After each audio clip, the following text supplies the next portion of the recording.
I have a very special guest today. She is a fellow 10X business coach, so that's how I met her. Her name is Allison Wheeler, and she is from Australia.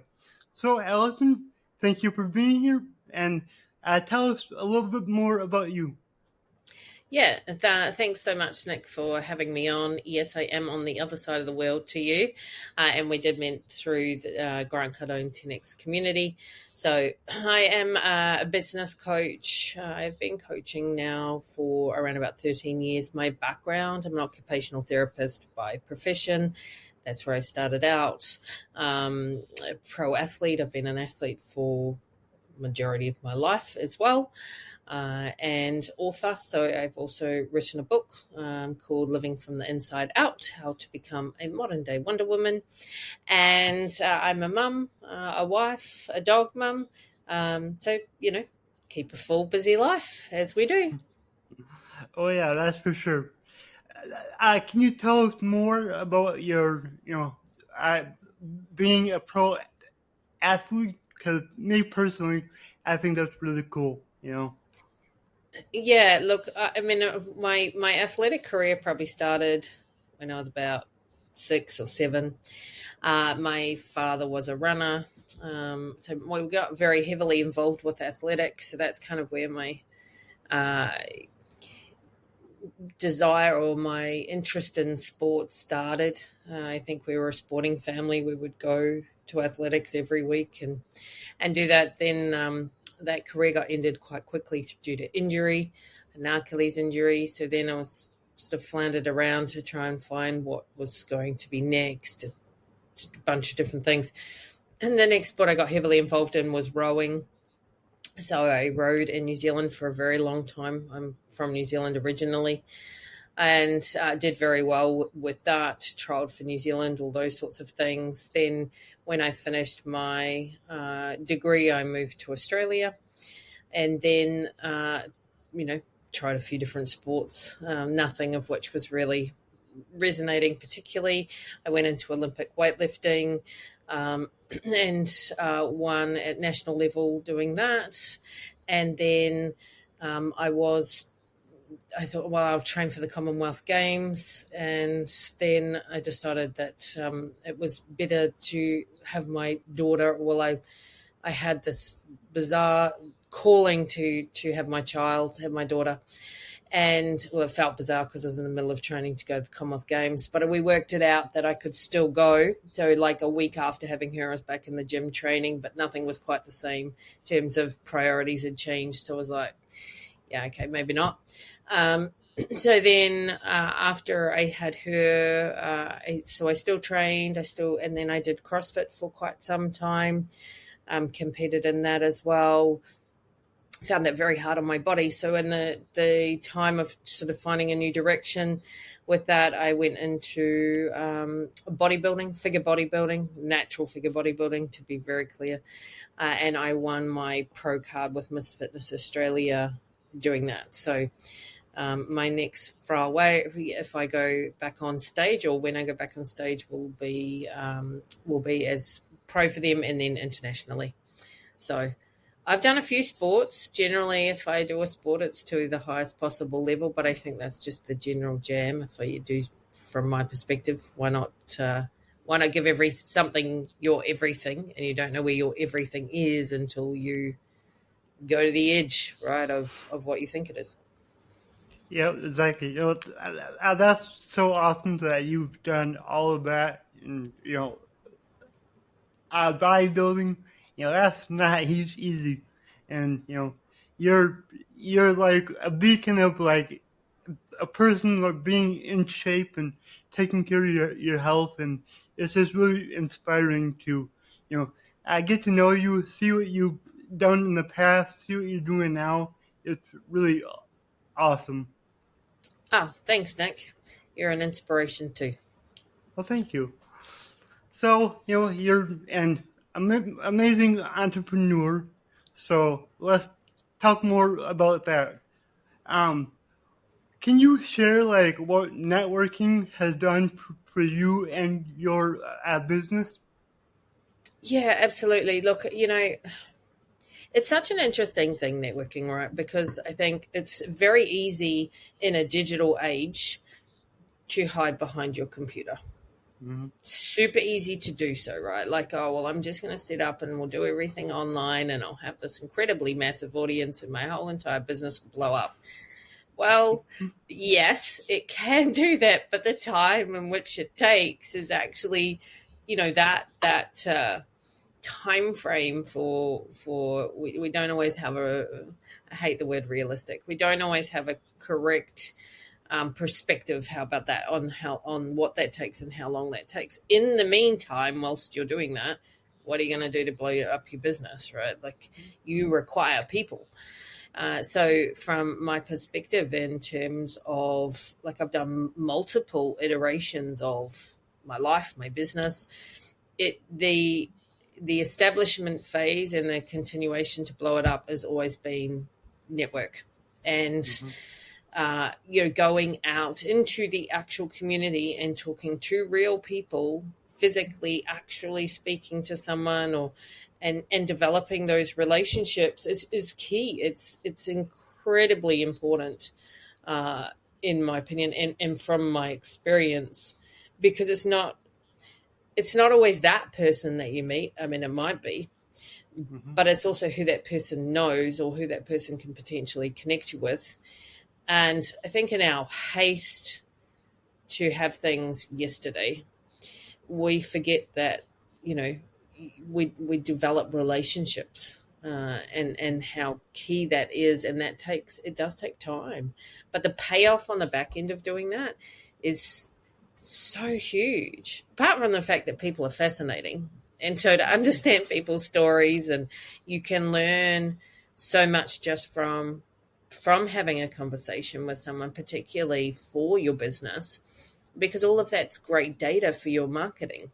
You can translate that into great marketing content, right? Like, so there's so many ways to utilize networking, but I find it's an incredibly important resource, and it's incredibly uncomfortable, right? Like, is it comfortable to turn up into a room with people you don't know, to have to do a 30-second or 60-second pitch, which makes you feel uncomfortable? No, none of that's comfortable. I don't know anyone that goes, yay, I'm going to walk into a room with someone all these people that I don't know, that I've never met, barely know where I'm turning up to.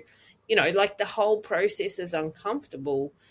But it's been able to be comfortable with discomfort and still go anyway, because you just never quite know who you're going to meet and what that will connect you to. And for me, particularly this iteration of my business, networking has been incredibly important. Mm-hmm. Yeah, I agree. It is just so important, but it is also difficult to do. Like, you really gotta push yourself out of your comfort zone. You know, me and you got to attend an event together in Miami. We live across the world, and we were able to actually meet in person. And I know the first day, I kind of stuck by you because I was just like, I know you, so I'm comfortable, with you. So I kind of stuck by you for like the first day. But then after that, I started to, talk to more people, more people. I pushed myself out of my comfort zone, and I met some amazing people, and now they're my friends, and I'm just so happy that I pushed myself to get out and meet new people. So yeah, it's incredibly important. I agree. So, um, how do you maintain a healthy work-life balance while running your business? Yeah, in terms of, I'm not sure what work-life balance necessarily means, right? So that is an interesting question. I think it is work-life blending, Hmm. more than I work-life. actually, I figured this is where you were gonna take it because we are 10x. So we look at That's things a right. little bit different. We do look at things a little bit different. And I think I've always looked at things a little bit differently in terms of what that balance is. A lot of times we strive for balance. But if you think about what that means, right? So when something is in balance, there is no movement, there's complete homeostasis. So a seesaw in balance isn't going anywhere. Mm-hmm. So the problem with if you put everything into complete balance, is your life growing? Is it, are you striving for something that's actually even a tangible thing that is obtainable? I think when most of my clients, when they're saying I want more work-life balance, is they want more time to be able to do the things in their life that they value and are important. So Mm-hmm. for me, it's like, okay, what are my values and how do I want to control my time in order to feel like I'm fulfilling all of the things that I need and that the other people that are important to me need in my life. So I think it's incredibly important to have a tight schedule. Like you have to schedule your time. You have to be organized with your time in order to even feel like you can have any sort of resemblance of what most people believe is work-life balance. But also being calm enough to know that everything's fluid. So although today might feel like it's leaning way more in one direction, that doesn't mean it will be like that tomorrow. Additionally, asking for help, right? Um, Going through and doing and looking at your time and going, what are some of the tasks that I can get off my plate and I can delegate and I can give to someone else? You don't need to be a martyr and be doing absolutely everything to prove that it's difficult, or to prove that you are a superhero and can handle everything. Success isn't developed, as you as an island. You really have to look at that. And I'm going through another iteration of that for myself again, Nick, is looking at my time. Okay, what supports can I get in place? What can I offload so that, because it doesn't feel imbalanced, right? Like there are times where it feels incredibly unbalanced. It's like, okay, all right, well, what do I actually need right now? I was talking to a client recently. She said, I just need space. Like, okay, because she doesn't feel like she has any balance. I'm like, what do you need space from?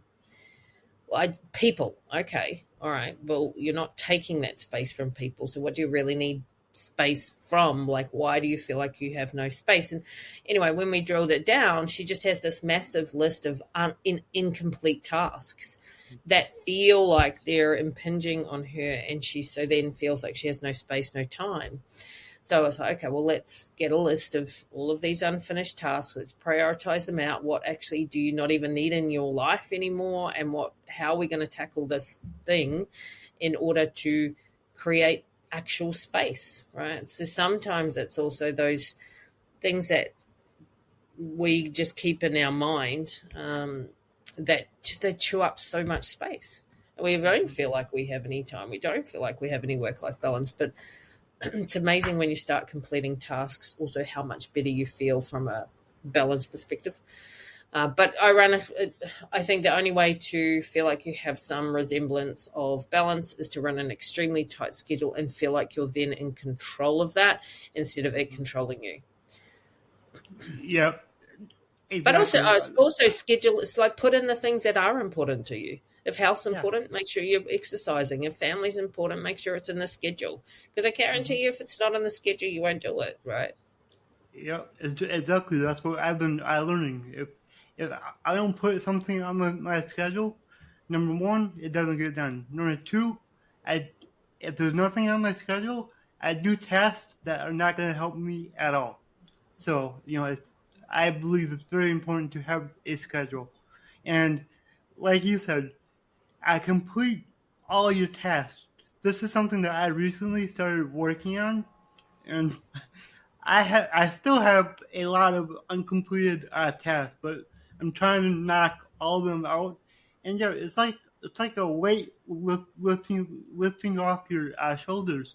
Like it's amazing, like how much calmer you feel just by not having that in the back of your mind all the time. You may not even realize it, but your subconscious is thinking about those things that you have not completed. So yeah, getting rid of those is like it's extremely helpful. Oh, 100%. Exactly.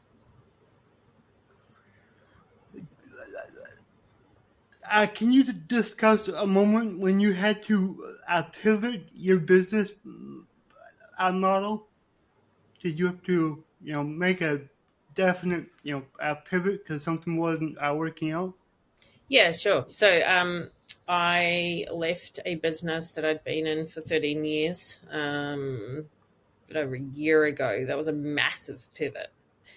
Was no longer in alignment. I'd grown as far as I could with that business. I tapped it out to the degree that I could. There was just, I looked at it from so many angles to go, okay, how else can I grow? Where else can this grow? And I came to realize that that was as good as it was going to grow. Like that was its maximum capacity, and I had grown beyond that. And it's like, well, I can just sort of treading my wheels, and that's not in alignment with my values. So it's becoming very out of alignment with my values. I wasn't sure what to do. I had a responsibility for a very big team. It was a very successful. It was successful. Felt like I had golden handcuffs from with it. But more and more, I felt this discourse inside. I wasn't. It's just I was getting exhausted. I'm like, it's just not right. So I had to make. I felt like I was in a position where, okay, what am I going to do? Where am I going to go? I looked at pivoting. I attempted to pivot within that business to change things, none of which seemed to work. So it came down to a decision of, well, basically you're leaving. Basically that's it, right? Mm-hmm. Time is done on that. And it was really, really challenging to detach my self-image and self-worth from that business and reattach it to the actual goal, because the goal hasn't changed. It's just I needed to change the vehicle. But that's easier said than done when you've tied your self-worth up in what that was, because I had developed a lot of success for that, a lot of admiration, a lot of all of that, right? A lot of responsibility for other people. So to walk away and go, well, I'm leaving this. It's like, well, who am I? What are people going to think? Starting again. Am I really going to start again? Like far out, right? So that was an incredibly challenging, and also to jump really without a solid plan. That's not usually what I would do. But I couldn't get any thinking from space, or I couldn't be in that and then develop the new thing successfully. I needed to be completely separate and to kind of rebuild. Mm-hmm. So I've done many pivots, but that would be the most recent and the certainly the most recent biggest pivot. Mm-hmm. And it's taken time to rebuild me, rebuild my image of myself, rebuild my confidence in myself. It's amazing when you hang on to things for too long. It's actually really damaging to your own identity. Mm-hmm. So I think when we pivot and if we take too long to pivot too, there's that kind of aspect of not just the doing, but the being and the having, and how much that needs to be worked on in order to then, have the new thing. So hopefully that answers your question. Yeah, it does. I definitely, I just like to hear about some challenges that we face, because as entrepreneurs, we face, thousands of them. So, it's nice to be able to help somebody through theirs just by, talking about our own. So, we call you Wonder Woman, because you're just incredible in, your fitness, your business, everything. But I like to do like a little thing that I call humanizing my guests. So, can you tell us about like your childhood, like how it was growing up? Yeah, look, I had a very fortunate childhood. I grew up. My mum and my dad ran. So my grandparents owned a. I don't know what they called in the States. So like a holiday park where you could caravan and have cabins and tents and things, like a big kind of, you know. Oh, okay. Yeah. Um, so my grandparents owned that. That was their business. My parents ran it. So I was and it was right on the beach. So I grew up in probably one of the most beautiful spots, just gorgeous. So I could go down to the beach every day, which we did. We spent so much time outside at the beach. Mind you, I think we just got kicked outside. It's like, get outside. Which was awesome. So my sisters, I have two sisters, they're twins. So they're older than me. My sisters and I, off we'd go, and I would toddle along with them, usually yelling out, wait for me.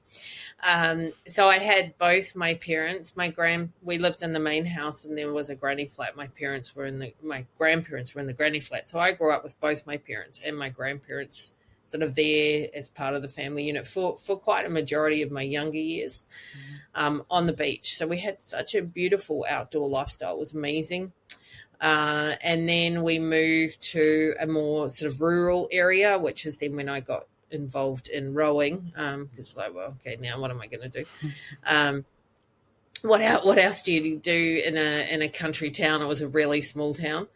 So you either rode a horse, rode a boat, or you played rugby. So I'm like, all right, well, I don't really want to ride a horse, and I'm not playing rugby. It hurts. So I'm like, all right, I'll do rowing.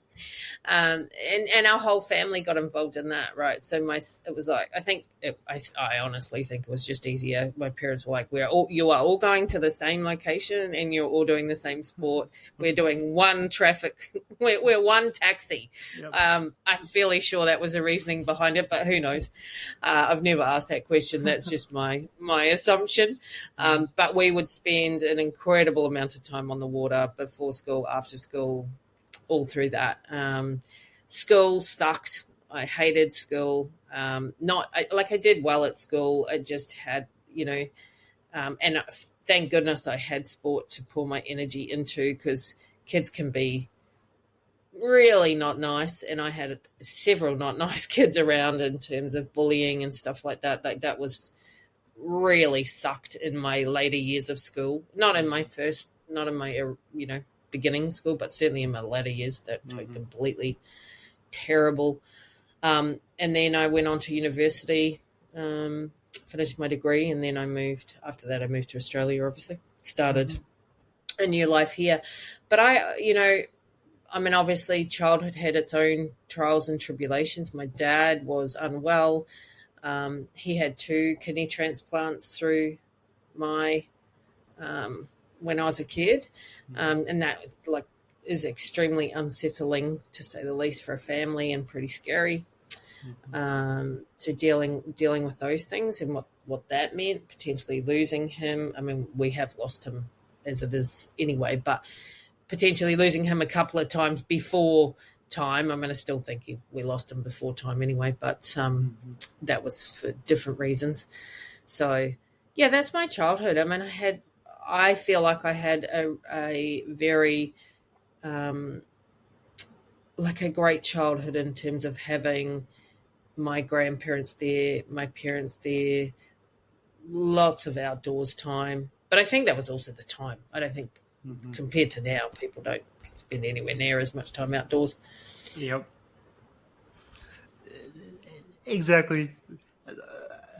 Thank you for sharing that. It's really cool to hear where you came from. So I like to get to know my guests a little better, and I know you outside of this too, so it's really cool. So I have one last question, and that is, what does my slogan, "Your abilities are infinite," mean to you? Yeah, I think we underestimate our potential so often. I do it, you do it, we all do this thing, and then then you are limiting yourself to even giving it a go. So if I can't do that, it's like, well, how do you even know? Mm-hmm. How do you even know unless so afraid of failing or rejection or all these things? But how do you know if you don't give it a go? And like, we're so much more capable, despite what we say in our minds and our heads, and despite what other people say. Like, we are like, as a being, as a person, even as a body, we're so resilient, and so much can change if we are willing to change, right? It's like, as we get older, I think we get more resistance to changing, but it's the one constant in life, is that things will change. Mm-hmm. And we have this, honestly, Nick, I think we have so much more capability to cope with that if we're willing to allow ourselves to change. Yeah, I agree. I love that answer. That was amazing because that's like basically how I think of it. I mean, you know what I go through.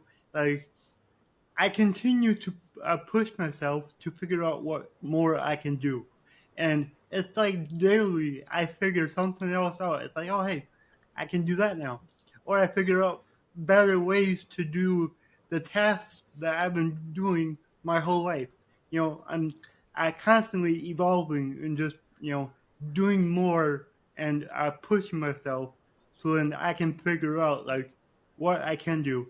There are things that I don't like to say I can't, but there's things that I shouldn't do because it's either dangerous or I might get hurt. But most of it I will give my own effort towards it and do it my own way. So yeah, I love your answer. Thank you so much. Oh, thanks, Nick. And you are an absolute testament to that, right? Like, it's inspiring to be part of your journey, because I get to Mm-hmm. see that. And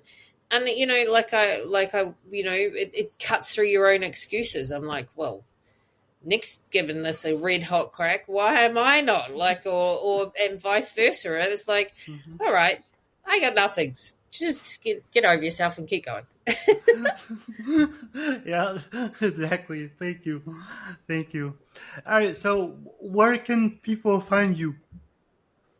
Yeah, probably the easiest is on social media. My social media handles at the Allison Wheeler, with one L, and Mm-hmm. or on my website, which is theallisonwheeler.com. Easy enough, just like me. Awesome. That's right. Well, this was really great. Thank you for doing this with me, and I will talk to you soon. Thanks so much, Nick. Oh yeah. All right, everyone. That was another episode of the Infinite Abilities podcast, and I will see you on the next one. And remember, your abilities are infinite.